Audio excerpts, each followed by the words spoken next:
ایک بادشاہ نے اپنے مشیروں سے کہا کہ فلاں شخص کی تنخواہ دگنی کر دو، کیونکہ وہ کبھی شاہی دربار سے غیر حاضر نہیں ہوا اور ہر وقت میرے حکم کا منتظر رہتا ہے، جبکہ باقی تمام لوگ شاہی دربار میں بھی کھیل تماشوں میں مشغول ہوتے ہیں اور اپنے فرائض کی ادائیگی میں کوتاہی برتتے ہیں۔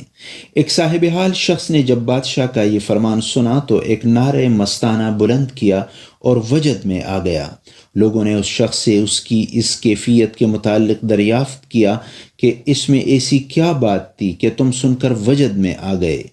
اس صاحب حال شخص نے کہا کہ اللہ تبارک و تعالیٰ کی بارگاہ میں بندوں کا حال بھی یہی ہے، اور ہر ایک کا مقام و مرتبہ الگ الگ ہے۔ اگر بندہ کچھ دن بادشاہ کی خدمت میں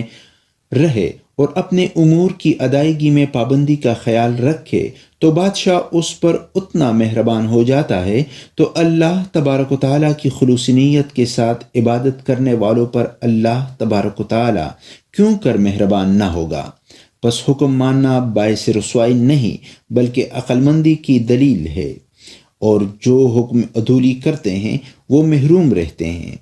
جس کا نصیب اچھا ہو وہ کبھی حکم عدولی نہیں کرتا اور اپنا سر ادب سے چوکٹ پر جھکائے رکھتا ہے۔